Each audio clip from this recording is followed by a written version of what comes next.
You spent 10 years in the county legislature, 8 years as Gatestown supervisor. Yeah, just about 9, almost yes. 8. Right. You left to take a job in the private sector. Right. Why the desire to return to public service? Well, this was a year I was supposed to retire. I talked with my wife about it, and we saw what was going on. There's a lot of pain. There's a lot of hardship. There's a lot of homelessness. There are a lot of people struggling, and we've been blessed. And I said, I can't go off into the sunset. We've been fortunate enough to retire, hit all our retirement goals. I can't do that when the community's suffering. I just can't. And my wife and I talked about it, and we decided that we were going to do it.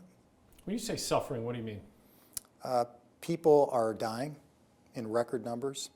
People are living homeless in record numbers. We have the second highest poverty rate in America for cities over 100,000. Families are struggling, and there is no real tangible solution to address it. It's going to get worse. And I think we have the right formula, both for helping homeless and helping those struggling with poverty, but also to grow the economy. I want to get into all those topics here in a minute, but before I do that, I want to go back to your time as town supervisor, where you were leading a government, and ask you, what do you think your biggest accomplishment was when you were town supervisor? There's a couple of things, if that's okay. First, we were probably one of the most efficient town governments in this entire region. When I took office, the tax rate and what people actually paid was higher than it was when I left office. We were able to share services. We were able to buy equipment used and come up with a formula for that. But the bottom line was we were able to do everything, including building a brand new library for the community and opening a rec center for families of all ages, and do it without ever raising taxes. And the most amazing thing about it, we ended up debt-free. We had no debt. There isn't another town around that could say that. We had no debt when I left office. Are there things that, when you look back on that time, you say, maybe we should have done this or that differently? There's always things you second guess, but I'm so proud of the fact that when we were struggling with the opioid crisis and people were dying, we came up with a way to help people, and we didn't use government money to do it. We used volunteers, we used family members, we used people like my family that have seen hardship with addiction. And we started Gates to Recovery, and we put hundreds of people through Gates to Recovery, and we saved a lot of lives. And I'm really proud of that, and I'm grateful. I think we need to do more. I think right now this crisis, the opioid crisis, is the worst we have ever seen, and it has just got our entire community permeated with drugs and death. Let me get into crime and public safety here.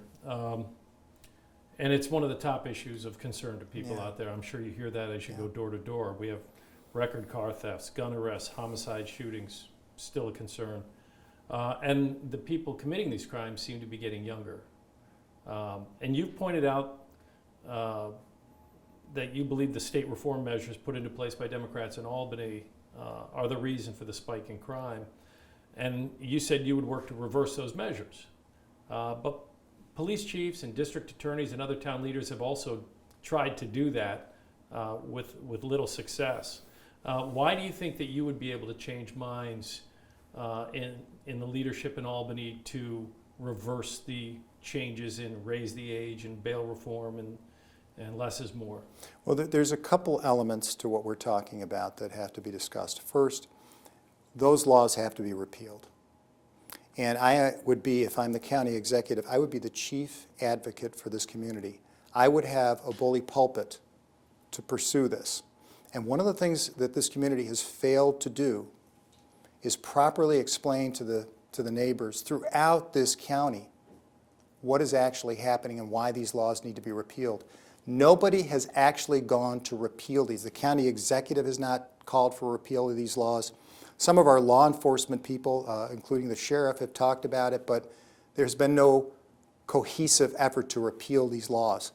I will lead that effort to repeal these laws. I've taken out a lot of things in my life where people said it couldn't be done, and we did it. And we did it when the odds were against us. We will get these laws repealed. I will use the power of this community and the power of this office to make it happen. But it's beyond that. That alone is not going to solve the problem. We do need fully staffed police. We're down about 150 plus deputies right now. But even that's not going to solve the problem. One of the things that is really powerful is to address the issue of, and I hate using this term, but it's true, broken families. There are so many families right now that are struggling.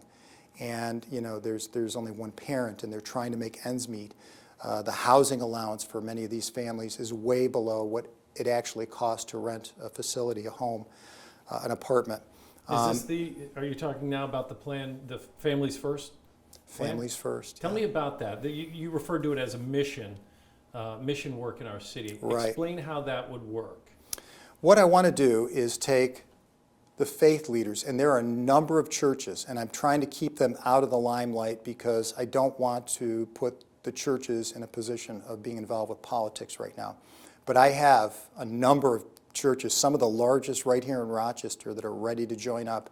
I will be pulling the faith leaders in with social workers in the county of Monroe. We have a very large social worker team.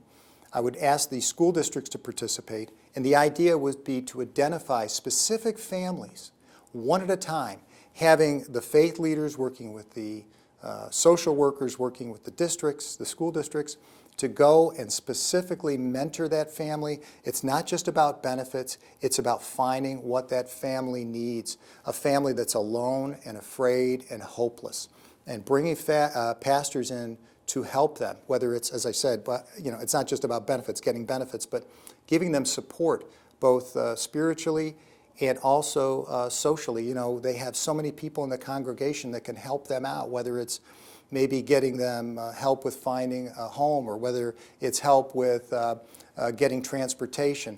Bringing that in, there are literally thousands. There is no way you would ever hire that many social workers to be able to help. We will turn on a force that this community has not seen, and that's the way to fix some broken families right now. How do you identify those families? That's what I'm saying. Social workers, the school districts will have to work with us, and we will identify families that are struggling through that network. Are they allowed to work with you? We'll work around it. I know there's always barriers to getting that done, and I've discussed this with a few people. We will work around those barriers, and we will get them help. Yeah, it seems like there would be privacy issues that they couldn't disclose certain issues a student might be having or a family might be having. Right, and that's not what we're talking about. But yes, to identify the family and then get them help. That's so important, and we'll work around it. We'll find a way to get it done, just like we did with Gates to Recovery. Let's talk about the opioid crisis. You brought it up earlier. It's been a crisis for several years now. It's still a crisis. What more? I mean, we have all sorts of programs. We're handing out Narcan and doing a number of different things to identify these folks who are struggling. But what more should we be doing? Well, Narcan is an important tool to save lives, but that's not the way to solve the root cause of the problem. First of all, we have to help people that are in trauma right now that are addicted. There aren't enough detox beds in this community to be able to help them. We have people with a long waiting list of getting detox services and getting rehab services. We have to find a way to get that done. And some people will say, that means a lot more money. It didn't with Gates to Recovery. We'll find a way to get it done. We'll expand the detox beds, but we also have to change some of the protocols at the hospitals. In fact, one of the things that was asked, well, can you really do that? Do you have the power to do that? As anything, you'll have to get some laws changed. We'll have to lobby to get that done, but look at it this way. When somebody tries to kill themselves, commit suicide, they're mental hygiene. They're arrested under mental hygiene laws. What's the difference between somebody who's struggling with addiction, who goes out and ODs 2, 3, 4 times? We know what they're doing. They're killing themselves. And we should, as we do with people who are trying to commit suicide, get them help under the mental hygiene law and get them back into recovery services, detox services, and get them true help. In the case of Daniel Prude, that never happened. And that poor man was left to die. There's other things about this too. I apologize. The other thing that we have to look at is intervention, going into the school districts and helping young people identify to them, and this is your brain cracking an egg in a frying pan, this is your brain on drugs. Right. That doesn't cut it anymore. I mean, I'm kind of snickering. That effort doesn't work. We have to find a way to reach young people in the school district and prevent them from going down this road. Because in the old days, and I'm not saying you smoked any marijuana when you were younger, in the old days you'd smoke a joint and it was marijuana. Today it may be laced with fentanyl, you're done. And I think the children need to understand you are taking your life in your hands. However, the best way to communicate that is, we have to go out and teach that to these young people, and we're not doing a good job of it right now. Let's talk about the migrant crisis. This has gone from a federal issue now to a very localized issue. We're housing hundreds of asylum seekers now, downtown in a hotel. Many counties around the state drafted emergency orders saying we're not going to take any of these asylum seekers. And you said you'd do the same. Yes. But the courts have overruled many of those counties, and they ended up with those migrants anyway. And New York City's paying for the room and board and the medical services and such. So isn't the plan that your opponent put into place working in some regard? No. And there have been 30 counties that have been able to stop this. Genesee County has a great emergency order. If you take a look at it, it actually has criminal and civil penalties. Nobody is going to take a chance with criminal and civil penalties. They may try to fight it in court, but it won't win. They won't win. But the plan we have in place right now fell apart from day one. My opponent said he was going to release the plan and show the public. He never did that. In fact, the county legislature, nearly 2 months after this occurred, still didn't have the housing plan. I know because I asked the county legislature majority to give me the plan. They didn't have it, so they had to foil it from the administration. But they brought in the National Guard because the plan fell apart within a week. But more importantly, we are now facing our own crisis here where we can't feed our own people. We have people going to bed homeless, hungry, and afraid. And we are prioritizing people from another country who came here illegally, who used the asylum loophole to stay, and we're giving them benefits and help our own people don't get. That's wrong. The other thing is there's a misnomer about this is paid for by New York City. It may be in part, and that's true, DocGo is the contract, although nobody has do you have the contract? Have you seen it? No. I have foiled it. I've asked for New York City, I asked the mayor. They keep delaying it. They've actually violated the FOIL law, but I don't have time right now to fight that in court. There are a bunch of things that are wrong here. One, the issue of how long people are going to be here. How long will asylum take? 2, 3, 4 years? How long? Does anybody know? Because right now we have almost 2.5 million asylum seekers. The asylum process is completely halted because they can't get them through the court systems. Second, Medicaid is available to every single illegal immigrant who's here right now. Regardless of your status, you get health care, free health care from the government. There is no way Mr. Bello or anybody else can prevent them from getting free health care. Why? Because it's the law. They're allowed to have it. So therefore, that free health care costs county taxpayers money. It comes out of the county. If people don't know, it's a federal, state, and county program, so Medicaid is paid for in large part by the county. The other thing is that anybody going to school, that's not free. Lunches aren't free. Books aren't free. The buses aren't free. The fuel to drive people to school isn't free. All those things cost money, and I'm sure you're going to have to make sure staff is there to be able to address some of the special needs that individuals have. And I'll go one step further. Quite frankly, we've already spent $1.5 billion at the state level. So yes, you got some money coming out of this pocket from the county, but you're paying into a $1.5 billion pool, and some will say, well, that's for all the illegal immigrants. But the point is, you're paying in the state pocket, you're paying in the county pocket. Yes, you are paying money. There's no question about it. Can we afford to do both? Help our own homeless population and also help get these asylum seekers through the process? The answer is a simple no. obviously, if we have record homelessness right now, and we have a record crisis with poverty, and we have record job loss, we're down 22,000 jobs since my opponent took office. We're in crisis. We're not able to handle it now. This was before illegal immigration became an issue in our community. So if you can't do it before illegal immigrants came to Monroe County, how are you possibly going to do it now when you have this extra added burden? Let me talk about the housing issue. As we're talking about homelessness, one of the issues is affordable housing and housing insecurity. Rental subsidies don't seem to cover the rising costs of housing, and there are calls for the county to spend money on vouchers and invest more in housing units. What would you do to provide that safety net for folks who have housing insecurity? I absolutely think we have to look at the housing allowance. I mean, that is critical. That is a critical component. But also the state has to raise their housing allowance. If I remember correctly in the report I just read, it's $334 for a family of 3, mom and her 2 children. The average house apartment in Rochester is $1,188. That's a massive gap. There is no way somebody is going to be able to survive. And what ends up happening is the working poor are the ones that get hurt because they make enough money not to get those benefits. And that's the poverty point. And unfortunately, when you're working and you're making too much money to get benefits, what do? You have to quit your job in order to get the benefits you need for your family to survive. And even then, it's difficult. That's exactly why we're in crisis, especially with family housing. But there's a couple of things that I did when I was in the town of Gates that I think can be looked at. One is the Coldwater House, which was rejected here in Rochester twice, and we brought it out to Gates. It was for homeless moms and their children.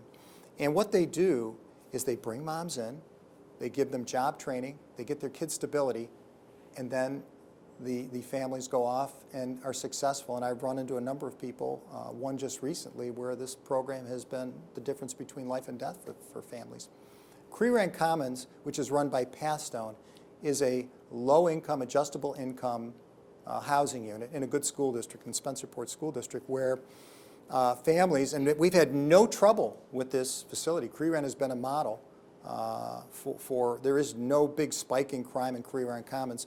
For the working poor, the people I was talking about earlier, where they work, but they can still afford a decent facility for their family, a decent rental unit, Who subsidizes those then? That's done by Pathstone. That's private dollars.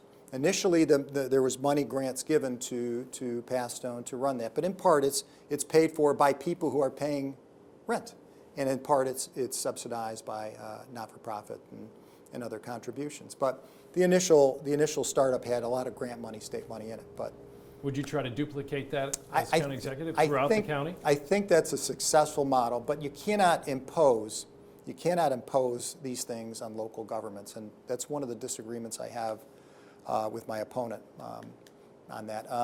When Governor Hochul came in and said she is going to dictate where affordable housing is going to go in a community, whether it's a residential environment, which is a terrible place to put affordable housing for a lot of reasons, just for infrastructure alone, Mr. Bello refused to speak out and say no. They wanted to take local control away from towns on zoning. I don't support that. But we can do that without taking local control. We work with the communities, those communities willing to work with us. Let's move on to taxes here. It's no secret, New York has one of the highest tax burdens in the nation. Mm-hmm. Monroe County has one of the highest effective tax rates in the country. Let me correct you. Number 1. The biggest. Yeah. Sorry. But the biggest chunk of our taxes tends to come from towns and school budgets, right? Yes? No? It does. School taxes are among the highest, but let's go back a second. The county, specifically right. The county effective property tax rate is the highest in the United States. Right. So what can you do as county executive to make a noticeable difference when a homeowner receives their tax bill? Yep. So this is my expertise. Obviously, I have private sector background. I'm a finance guy, and as I told you earlier, we were able to do some miraculous things in the town of Gates, and we used our head. But let me take a step back. One, people don't know, but right now in the county, there's this huge gap of 5,000 employees that are billed to you, the taxpayer. So right now in the budget, they're billing you for 5,000 people. Roughly, and it's a little higher, but there's only 4,000 on payroll. There's 1,000 people that you're being billed for that you're not getting any services for. The quick math is 1,000 if you have it with health care benefits, pension, Social Security, all the payroll taxes added in. It's about $70,000 an employee. Quick math, how good are you? 1,000 times 70,000? Oh, $70 million. 70 million. There you go, nice Let's job. put the zeros down. $70 million. So even if the number is a little lower, you're talking about $50 to $70 million. You're being overbilled every single year. And what we should be doing is only forecasting and billing you for what we're actually going to hire. Not this big slush fund of money. People didn't know that until I was bringing it out on the campaign trail. The other thing was I was a little upset that COVID money, which came in, could have been utilized to stabilize property taxes. And there was a memo that was provided by the county saying that, and they said they were not going to use that money to offset the county budget. And I don't know why, but they didn't. I'd be more than glad to provide WHEC with a memo. Apparently I have a few friends in the administration that I probably shouldn't have had, but I do. And so what I would say to you to answer your question is there is plenty of money in the budget to stabilize taxes, to squeeze it down without affecting a single service, still providing you services that you need and that you must have in this community, and still save tens of millions of dollars. So where's that 70 million going? That's a great question. Where is it going? I mean, we don't have a $70 million surplus. No, you don't. So if there's no surplus and the money is being spent, I'll give you a couple of clues. Not trying to play, but we had a lot of retention bonuses, didn't we? We spent a lot of money on raises and other enticements for employees, correct? We also gave a lot of money to 501c3s, to not-for-profits, way beyond what we normally did, beyond even the COVID money. And there's a lot more too. But I think one of the things we need to do when we win is to really open that up. I've already asked the comptroller to take a look at the county's budget. We need to break this budget down and just lay this bare, because there are a lot of things that are being hidden that should not have been hidden. your opponent has said that as a county legislator, you voted for tax cuts that came at the expense of funding critical programs and services. How do you balance lowering taxes with meeting the needs of the constituents? I think in this case, this is not even going to be an issue. It's going to be a piece of cake.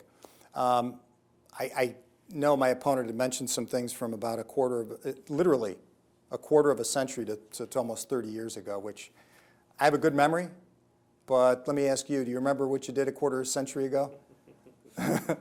No, neither do I. But at the time that he's referring to, I do know we had one of the largest Medicaid crises in the state of New York. Medicaid was expanded at a historical level in that period of time by state government. So people understand Medicaid, as I had hinted to it earlier, is paid for in part by county taxpayers. This was a phenomenon that was going on around the state. Every county had the same issue. Nobody was exempt. But to your point, I think we can do just fine in providing critical services. I will commit to keeping the tax levy flat. I think I can even cut it. I don't want to commit to cutting it just yet because I want to go through the details of the county's budget. And until I have somebody that actually can break it all down for me and break all the hidden slush fund down, I don't want to commit. But I will commit, from what I've seen so far, to keeping the taxes flat. We'll provide all the services you need. We have plenty of money to do that. And it's a shame that we have to have the highest effective tax rate in the United States. You pointed to lackluster job growth Yeah. just a few moments ago here in Monroe County. But given the tax climate in New York State, how do you attract businesses to come here and grow here? How do you get young people coming out of colleges to stay here? How do you do that? That's great. You're my straight man. It's like it's like being on the Johnny Carson show. Here's a couple things. I've been a businessman. And quite frankly, with all due respect, my opponent has been in government. He's always been a government guy. He's worked for the party. He's worked for different government. He doesn't have clue one on business. I can tell you, one of the discussions I was having today with Phil Saunders, and I'm so proud to work with Phil because his name is on the business school that I went to, the Saunders School of Management. We were talking about the infrastructure that is necessary to really build this community up. What is the most powerful way, logistics, moving product, what's the most powerful way and most cost-effective way to move goods and services, specifically goods, I should say? The cheapest way to move goods is water. Second is rail, third is truck, and fourth is air. Air is very expensive. We have an infrastructure with canals, river, and a lake system which can connect us throughout the world, as well as the Great Lakes system, of course. We have underutilized that. We were trying to find a way, in fact, we were talking about it today for our company, trying to find a way to create an intermodal system to move our product. And we saw that there are a number of barriers to do that. And one of the things I'd like to do, and I kind of got criticized about asking for government help from the state, but I want to tell you why I'm asking for it. I want to rebuild the infrastructure, not just the roads, bridges, and highways, but our intermodal infrastructure to make our manufacturers some of the most competitive around. Because the logistics is the key to winning business. If you can move your product cheaper than your competitor, you're going to win. Nobody's even talking about this. That's amazing to me. I haven't heard anything discussed about it. I'm going, where is our Chamber of Commerce? Where are business leaders talking about this? But going back, the other thing, and this is no small issue, they're talking about vacancy factors in Rochester. I apologize for my Italian hand motions here, but that's how I talk.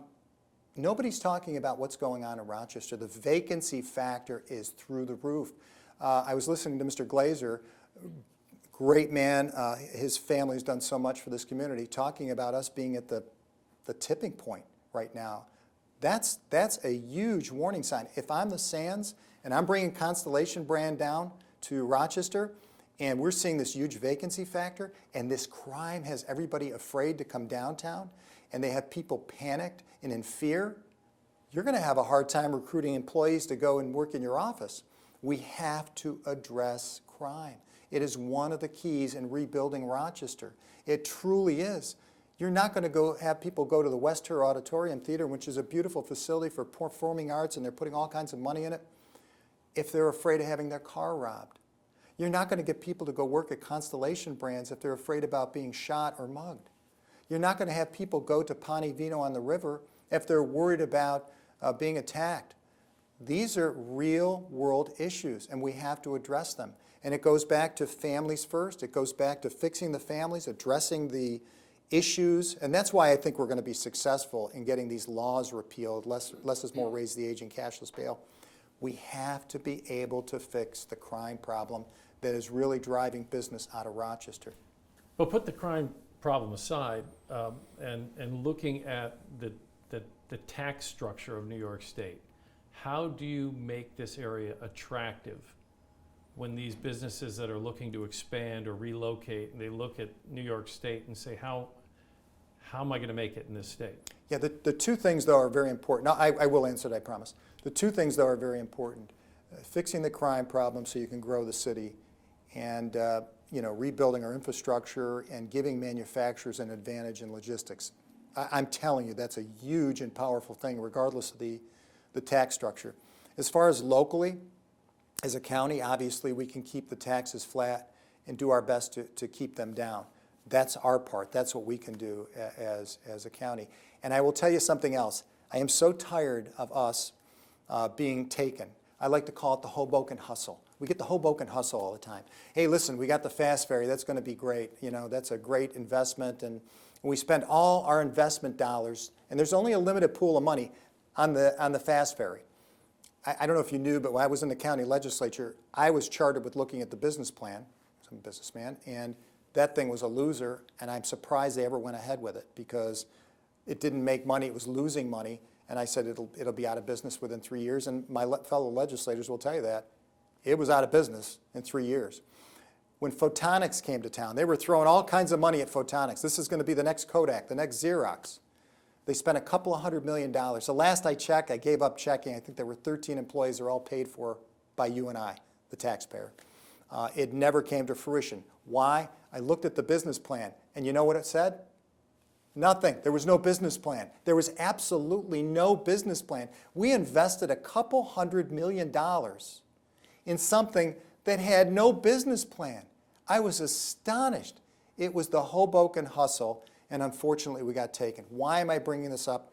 Because you need somebody who's able to discern whether it's a good investment or a bad investment. And right now, we got a terrible track record with people looking at these investments and telling us whether or not we should spending that kind of money on different projects and companies. You're going to have somebody that actually does it for a living and understands it.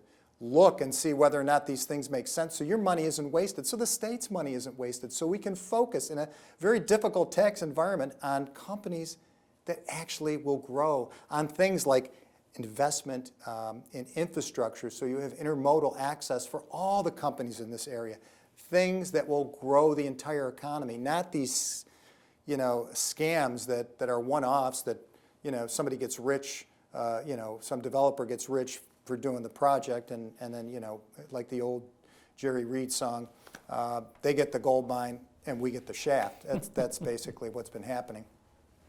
Let me move on here to collaboration. We're at a point in time politically in this country where we are more divided than ever, I would imagine, or as long as I've been alive anyway. Can you point to a time as your term as town supervisor where you feel like you collaborated well with your Democratic colleagues in government? Absolutely.